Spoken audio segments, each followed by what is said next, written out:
Hello, everyone, and welcome to another one of our ALA graphic novel and comic roundtable conversations. We've had a wonderful series of these, and we are glad to be back. If you're looking for reader's advisory, make sure to check out our LibcomixOnline page or social medias. I'm going to introduce Mr. Johnnie Christmas here is joining us today as one of our creators, and Joel Bakker is going to be doing our interview. So I'm going to turn it over to them and start the fun. Hey, thanks for having me right there. Yes, thanks for participating in this. It's a pleasure to meet you.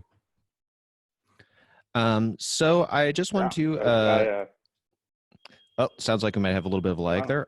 So I just wanted to for those who are perhaps unfamiliar with your oeuvre, could you maybe provide a short introduction to yourself and your work? Sure. My name is Johnnie Christmas. I am currently writing a series called Tartarus over on Image Comics, which we've described as Star Wars meets Breaking Bad. I've also illustrated and created and written a series called, or a graphic novel called Firebug. Also collaborated with Margaret Atwood on the Angel Catbird series, as well as adapting William Gibson's Lost screenplay for Alien 3 into a graphic novel of the same name, and co-creator of Sheltered, also at Image Comics with my bud Ed Brisson, who did that a few years ago. Nice. Yeah, you've got a really phenomenal oeuvre. I was reading over your stuff over this last week. What drew you to comics initially? What was the spark? I've always loved the storytelling element of it. I always thought there were, as a kid, I read Archie like everyone else.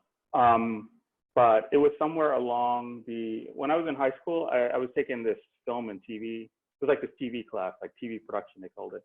And it was good. And I really liked the storytelling elements of, we would like produce the school, news broadcast was like 5 minutes of news or something. We were learning all these techniques and studying a lot of film and television, and I was really loving the storytelling elements. So it's and also always loved drawing ever since I was like a kid. So I was drawing then too. So I loved comics and I loved TV, and I was like, trying to decide, where I was going to put my energy. And then I ran across like Jim Lee X-Men comics, and I was just like, having that kind of artistic voice and how it was so distinctively his X-Men, and the fact that you could do it on your own. I grew up in Miami where I didn't come from a family of means. Like we had each other, but we didn't have any money. So I didn't know how I was ever going to be able to make an epic through film without resources of that kind. But with comics, I knew I could do it with just time, effort, and a bit of grit, and that's what set me on a course, and I've been on it pretty much ever since then. Yeah, comics does seem to really allow for a kind of singularity of vision that's a little harder to achieve in film and media. Your stuff is very clearly yours. You have a strong voice in your art and in your writing. So how were you able to initially break into the industry? What were your first comics that you started working on? The first thing I got was remember the Jericho TV series, Sure. Like a long time ago. I got a cover, like a variant cover for one of those. I think it was a variant. I mean, it was a cover for that series, and I was super excited. And then I got like other little bits from that same company, doing comics here and there. But my first real like big break was Sheltered, when Ed and I got it through at Image, and it launched in July of 2013, and I've been doing comics ever since professionally. Excellent. So and this is almost like this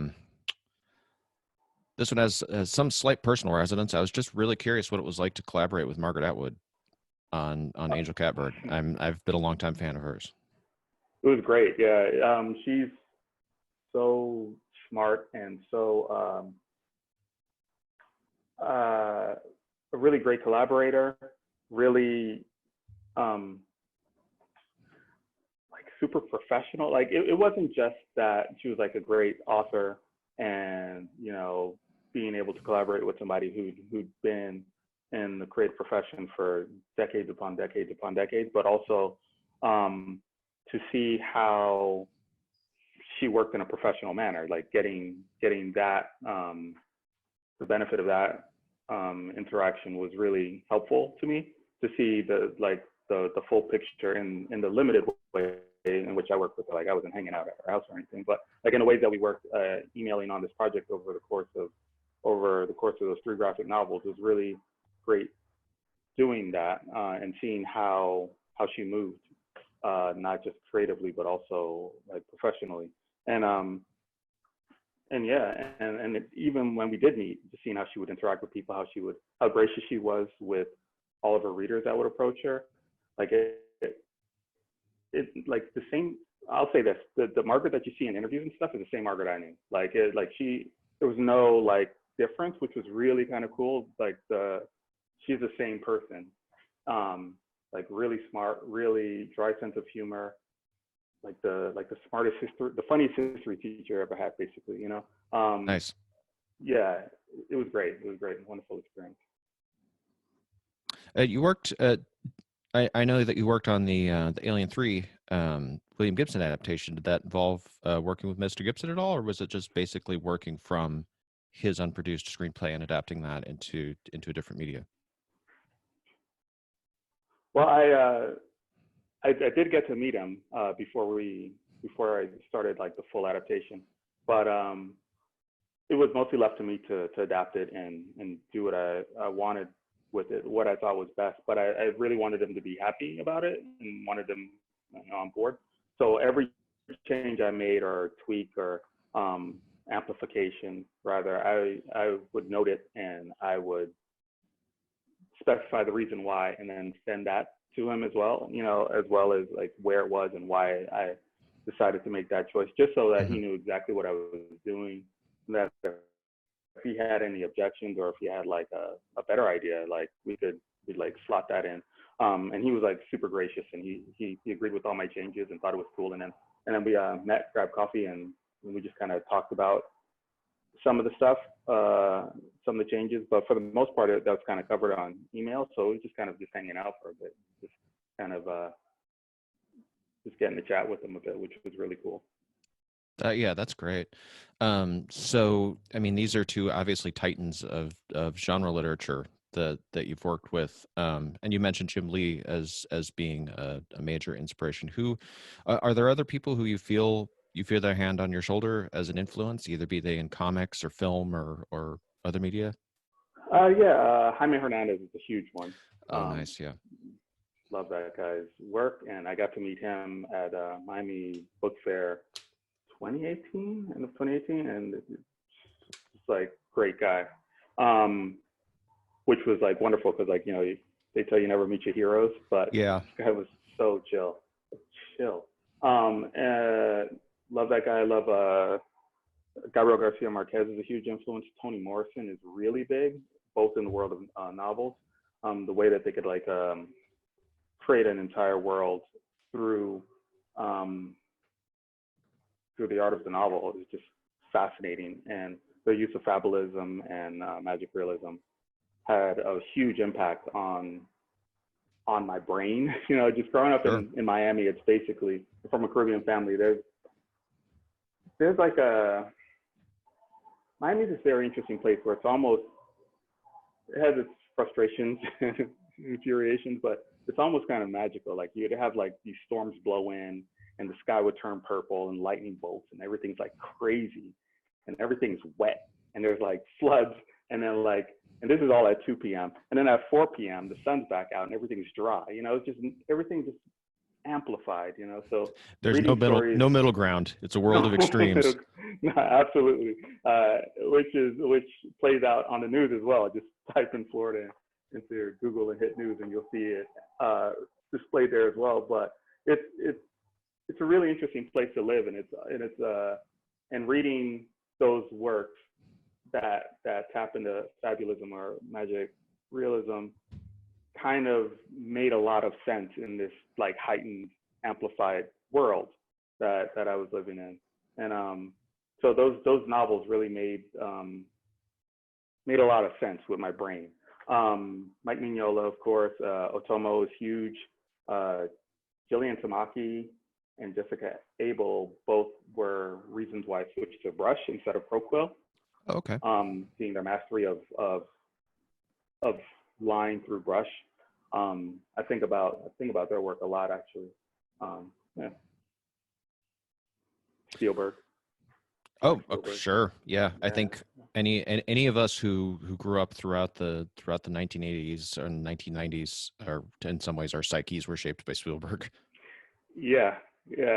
And again, his professionalism as well. Like, it's not just that he was just a master storyteller, but he found a way to tell these blockbuster type films that appeal to like just about everyone. Like, almost no one hates him, you know. Yes, like very true. Which could be a criticism in terms of, maybe it's not, some might call it bland since it appeals to so many folks across the board, but I just thought it was kind of magical that he could take this thing and have everybody at least like it. And then you just kind of never hear anything about him. Like, I don't know anything about that dude, which is kind of interesting for a Hollywood filmmaker. But Yeah.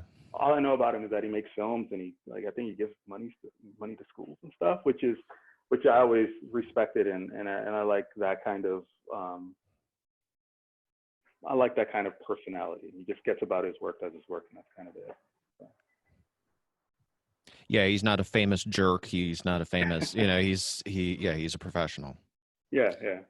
So in terms of kind of creating an entire world, which was something that you talked about in regard to Garcia Marquez, that seems to play into Tartarus a little bit. You really are creating not just one world, but multiple worlds, an entire galaxy. What were the first sparks of Tartarus? The first sparks, from the very start, I liked the idea of a warlord and the warlord's kid. It came to me first, and legacies and repercussions and of what that would mean, and how if you are like most of us, if you grew up with a parent and the parent was kind to you, like your parent could pretty much do no wrong. And then as you grow up, you hear tales about,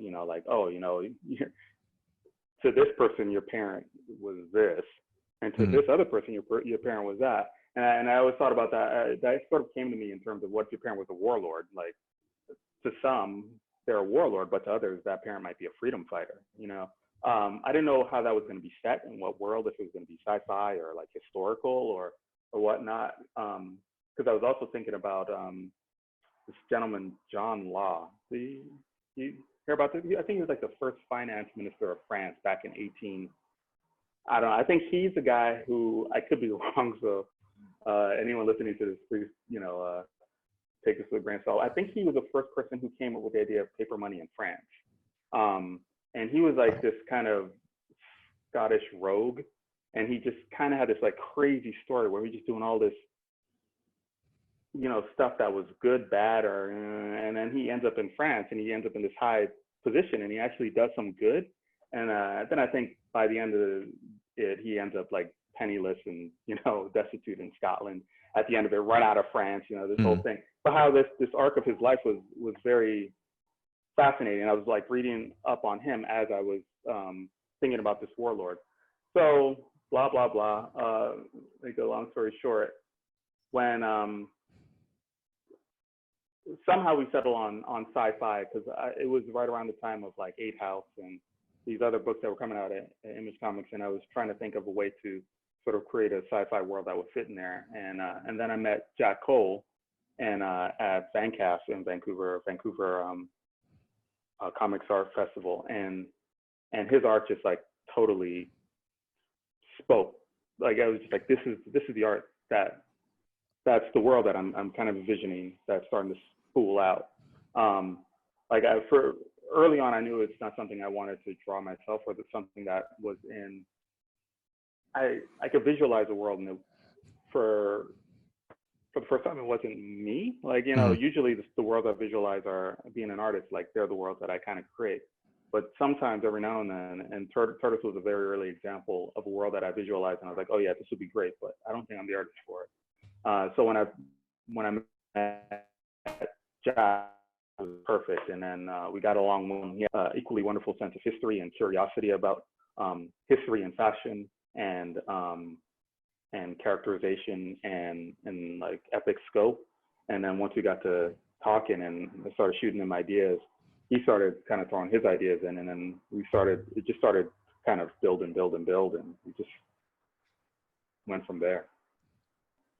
Yeah, one of the first things that hits your eye when you look at Tartarus is the vibrancy of the color that's used in the different layouts. It just is eye-popping on each page. So this seems like a good time to segue into a discussion of creative process, because you've done work as just an artist, as writer and artist, not just an artist, as an artist, writer and artist, and now as a writer working with an artist on a really, you know, from smaller projects to something like Tartarus, which, as you used the word, an epic. It's a space opera. It's obviously big and far-reaching.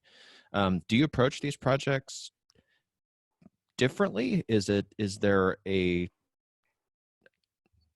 struggling for how best to put it? When you are approaching, how do you approach each project? Do you have a set way of going about, this is how I'm going to work on this, or does it change with each thing?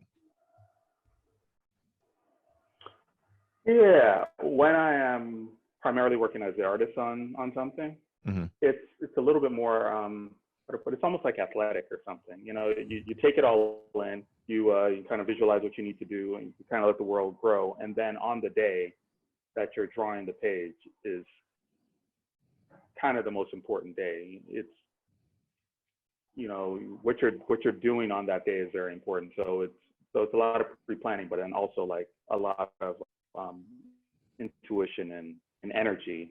But with writing, especially something like Tartarus, it's a lot of drafts and a lot of sketching out the world like at large, and then like going back over it and making sure everything like ties together. So it's a different part of the brain, to be sure, and it's very enjoyable, but it's not in that same sense athletic at all. Like it's much more methodical.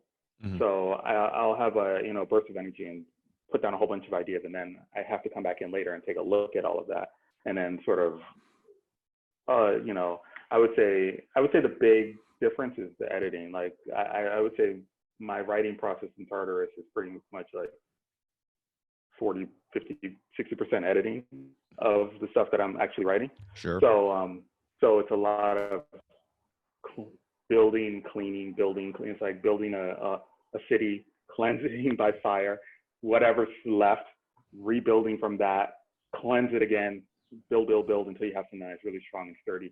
And then once you have that, send it to our editor, Stephanie Cook, have her take a look at it, kick the tire, see if it's, sturdy, and then send it to Jack, and then let him get athletic on it, and like let him get inspired by it, and then use that to build, the beautiful things around the strong bones of it.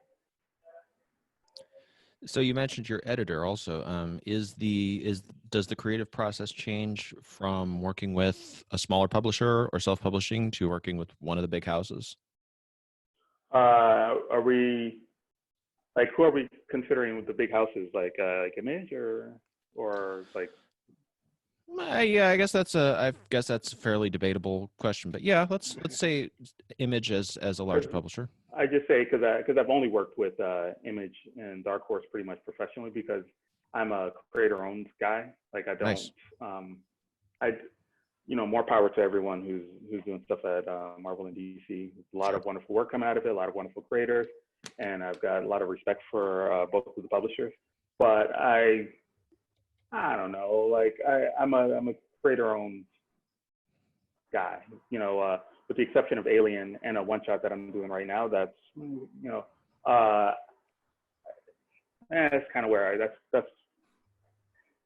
I didn't get into comic books to, again, I got into comic books to create stuff that I thought was cool, and I'm making that stuff. I say all that to say, Image and Dark Horse, I don't know where to place them in terms of size. That's who I've worked with primarily. You've got Final Cut in all of those situations. Exactly. Yeah, and which makes editorial very helpful in that case, because it's not a fear or an anxious feeling that an editor is going to come in and destroy, willy-nilly what you have. Sure. Like, the editors are very helpful. Like, Stephanie's very helpful. Like, and her knowing that I have final say, she can go full out. Like, if she thinks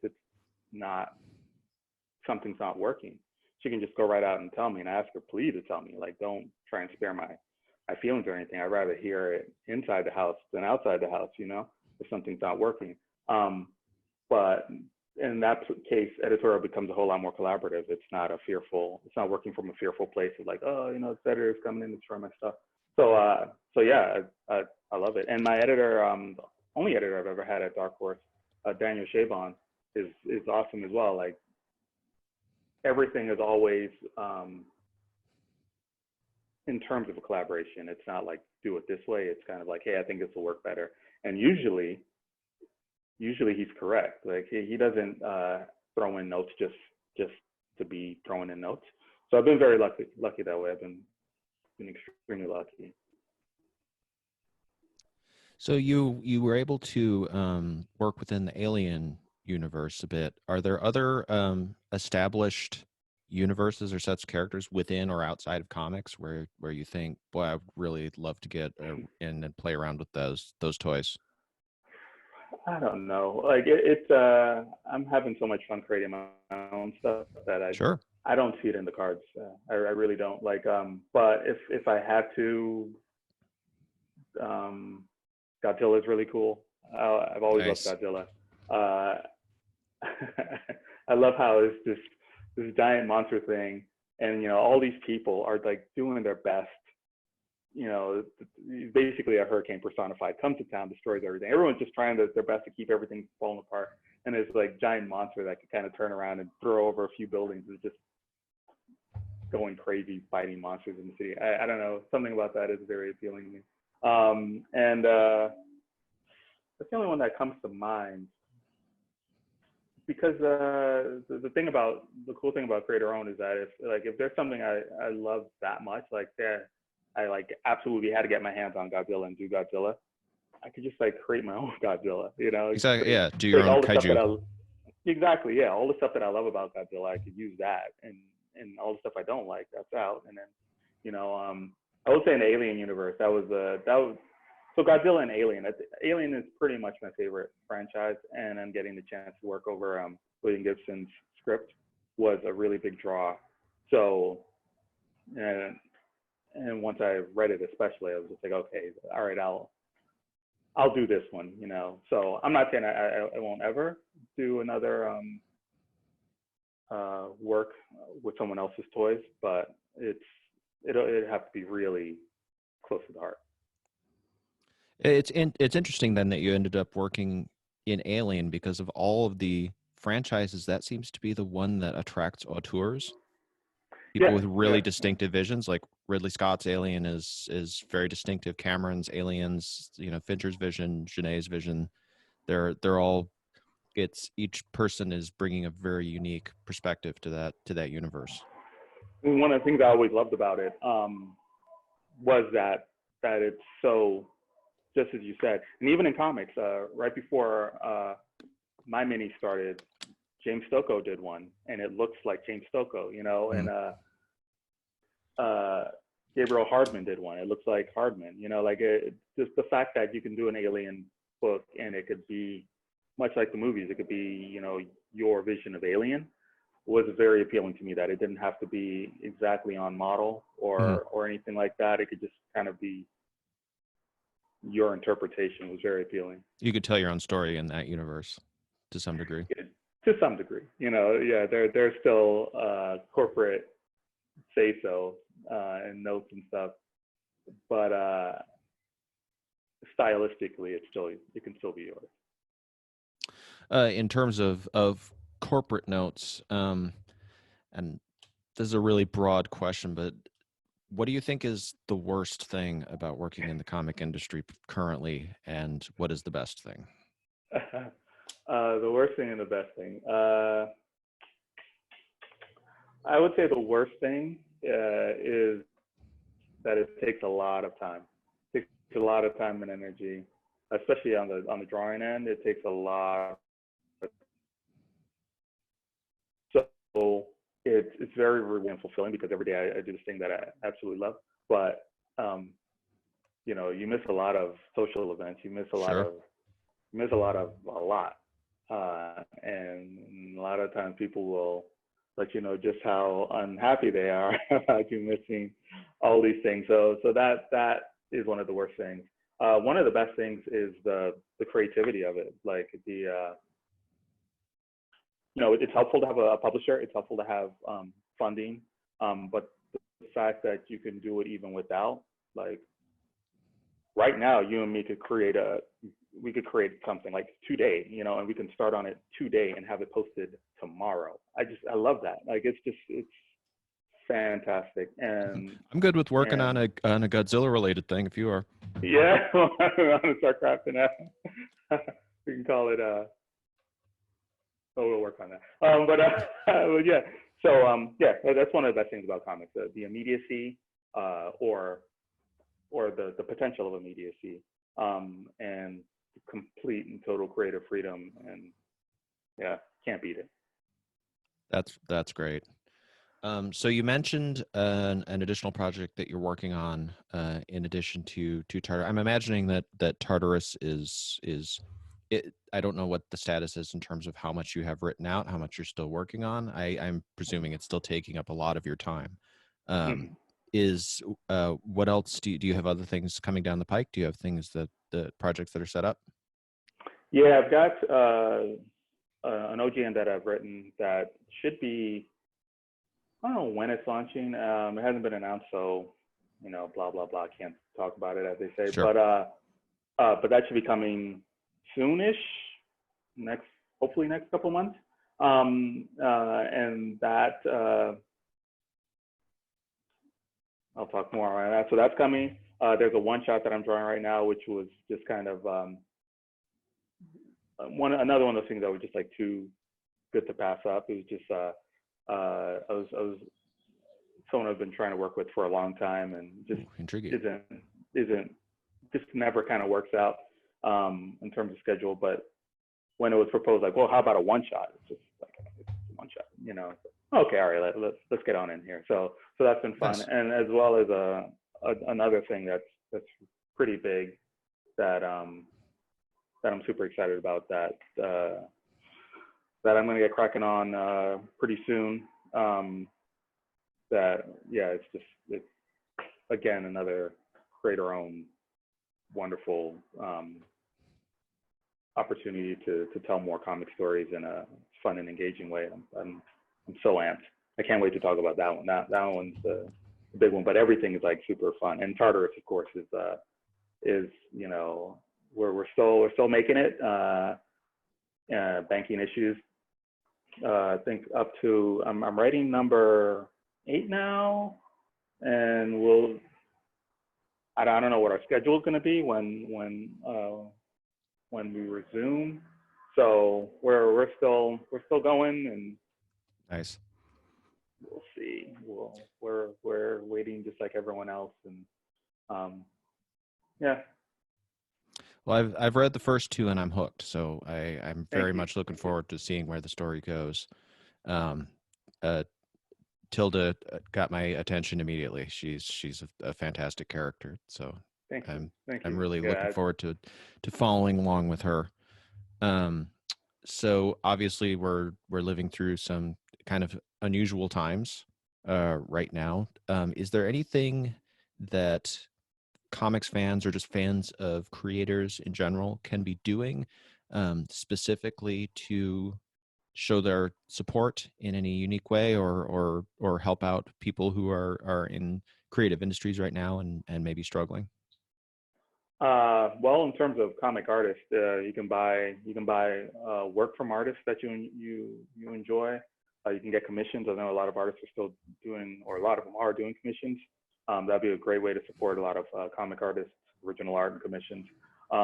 Buying books where you can in a safe manner is always a great help, not just to the creators, but also to retailers and publishers. Yeah, those are primarily kind of what I have in mind. And plus, those are great for the reader as well. And that's a great way that's a mutual benefit. You get all these wonderful comic stories or wonderful original comic art in this time where, you know, a lot of us are staying home or are, you know, locked down, and you could catch up on a whole host of stuff that you never had time to read. Well, you got time, you got time to read them now. I'm sure it's been said before, but I keep thinking about, like, I'm sure a lot of people, the Twilight Zone episode. There was time now. There was time now. Yep. That's where we are, but with the glasses, like our glasses still work. So yeah, still got them, thankfully. So so I would say just keep buying comics, keep reading them. More coming. People are still creating. I know, like, a whole host of people are still creating content and stuff coming, and so it's a perfect time to catch up now on that series that you haven't, and just in time for more stuff to come. So if people want to keep up with you, what are your socials? What's your social media footprint look like? Hold on one second. My battery's about to die. Oh, okay. No worries.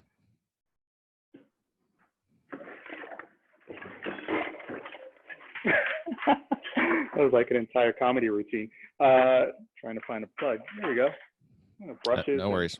Hey, life of a cartoonist. My socials, I'm at Johnnie Xmas on Instagram, Johnnie Xmas, all one word, at J_Xmas on Twitter, and Johnnie Christmas on Facebook. And JohnnieChristmas.com is where is my official website. And yeah. Okay. Where I am. And just for the last question, rather than a question, I just wanted to leave it open. If there's any other creators that you'd like to shout out, if there's any brick and mortar or online shops that you'd like to shout out, just anything that you would want. This is your opportunity to point people's heads in any direction that you like. So. Okay. There's the 8th Dimension. It's a comic shop here in Vancouver. Great. Big Pete's Collectibles, another great comic shop here, actually in North Vancouver. Big Pete's a great guy and a great retailer. In terms of comics, just read New Kid by Jerry Craft. It's Believe the Hype. It's good. What else? Andromeda by Zay Bernay. I just got it in the mail, and that's incredible artwork, wonderful storytelling. These are things that are top of mind because they're like, I just read these. I would say those. Excellent. Okay. And I don't know that if we have any additional questions in the chat. I'm not seeing anything at the moment. So I just wanted to say thanks so much for your time. It's really been a great pleasure talking to you. And I'm all in on all the chips are in on Tartarus. Can't wait to see where it goes. Thank you, sir. I really, really appreciate that. Have a wonderful. Where are you? Where are you situated? I'm down in San Diego, California. Oh, how are things? Probably much the same as they are everywhere else. Everybody's everybody's staying home. Our governor's pretty on point about everybody stay in your house, don't go out and do anything you don't absolutely have to. So yeah, smart. Same in Vancouver, I presume. We're not we have we're not officially locked down, but we do have our provincial health officer is very much like telling us please to do so, and everybody's complying. So it's really great. Like, you know, and our numbers have it seems to have flattened. So excellent. That's yeah, good. yeah. So So we'll see how it all goes. If we all stay the course and keep the faith, I think it's at least here in BC we're going to be looking all right. Good to hear. Into the summer, so yeah. Good to hear. Yeah. Well, take care, stay healthy, and looking forward to following along with your work. Great. Thanks so much, Joel. Thanks for your time. Thank you.